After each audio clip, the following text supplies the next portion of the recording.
What's up everybody, and welcome back. It's not often that you find supernatural romances, but I found another coming right off the heels of Yachiru-san Grows When Praised, which if you haven't seen, check it out. This time though, it's not a yokai, it's a traditional monster in Don't XX Miss Tsukimine. I know the double X is weird, but I'm pretty sure it's in reference to kissing, which if you look at it like that, makes a whole lot more sense. So this is being made by Noda Daisuke, it's 15 chapters, and it's a romance, school life, vampires, supernatural. And unfortunately, the genres gave away what kind of supernatural this is, so surprise, it's vampires. At least one vampire that we know of. We haven't met any other vampires or supernatural creatures that we know about, which leaves the story wide open to a lot more supernatural elements that I'm not sure if it's going to get into, because the focus so far has been the relationship between the two MC. That being the only vampire we know, Tsukimine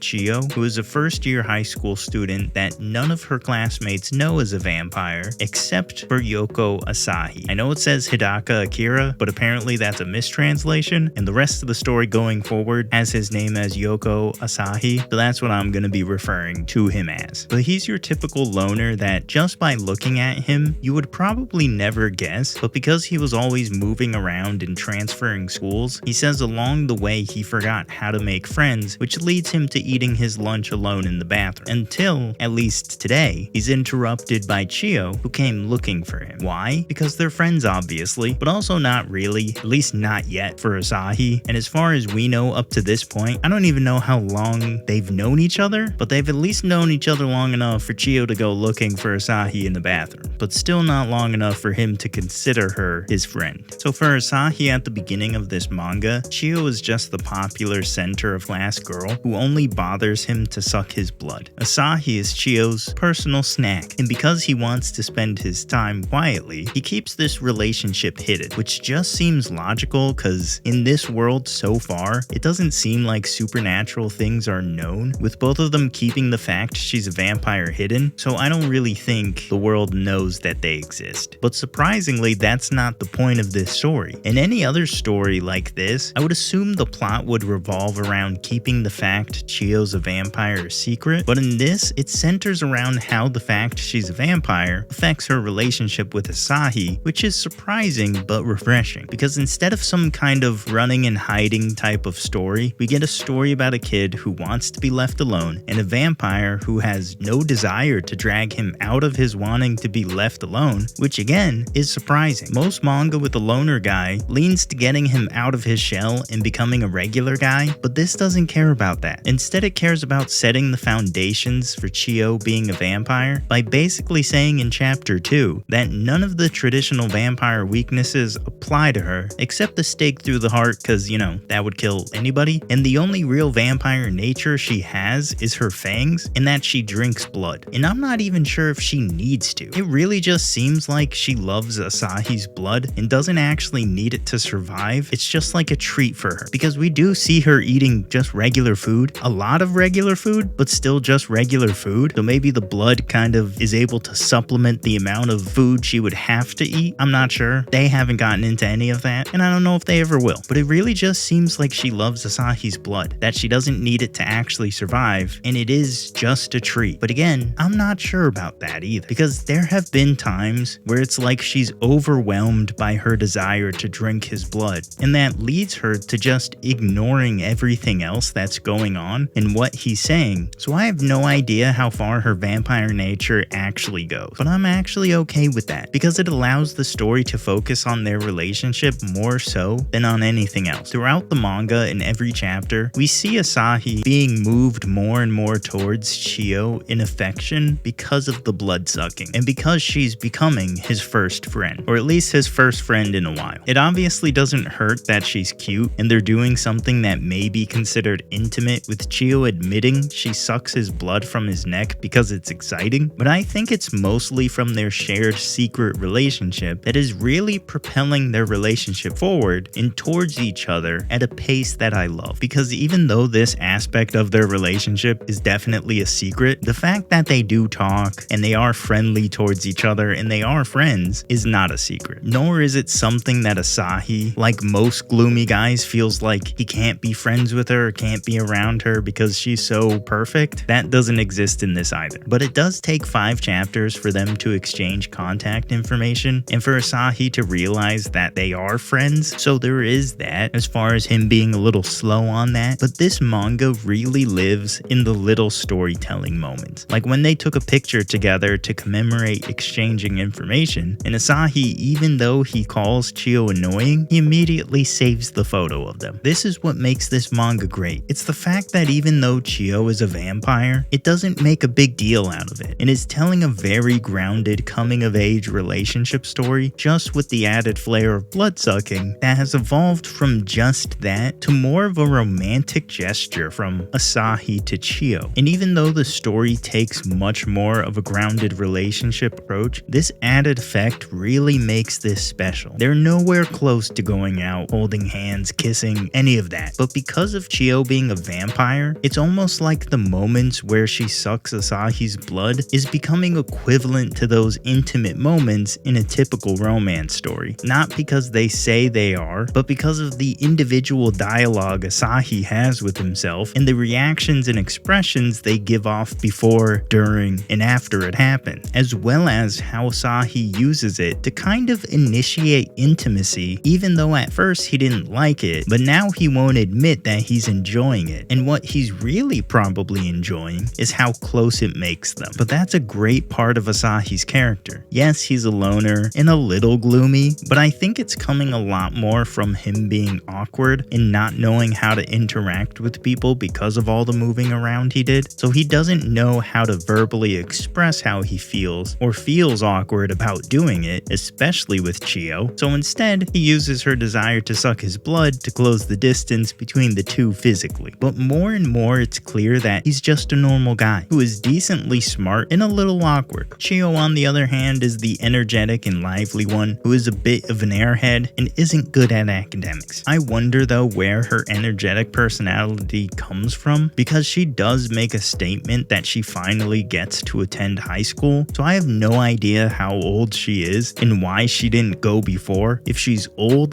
and if her excitement is coming from this new experience that she hasn't had in her potentially very long life. She's fantastic though, but I just have so many questions surrounding her, and I have so many other questions in general with this manga, because as of now, there hasn't been an explanation of how their relationship started. I have no idea how Asahi found out Chiyo was a vampire and how the blood-sucking relationship started. I have no idea how many vampires there are or how many other supernatural creatures there are. I have no idea if Asahi's seemingly falling in love with Chiyo is from her vampire powers, or if Asahi is turning into a vampire. I mean, there's a whole lot of questions with this manga and no answers so far. And with how the story is, I really don't think there are gonna be answers to any question I have, except for how their relationship began. And I'm actually okay with that because of how good their relationship development has been. Obviously, I would still like to know the answer to those questions, but if their relationship is gonna continue to be as good as it is, I'll let it slide. I do hope for some answers though, but even if they don't come, it's still so good, it's worth reading regardless. So if this seems interesting to you, check it out and like the video and subscribe to the channel and hit the bell to be notified of the latest upload. If you want more recommendations, check out the Why You Should playlist in the description box below. Other than that, I'll see all of you in the next one.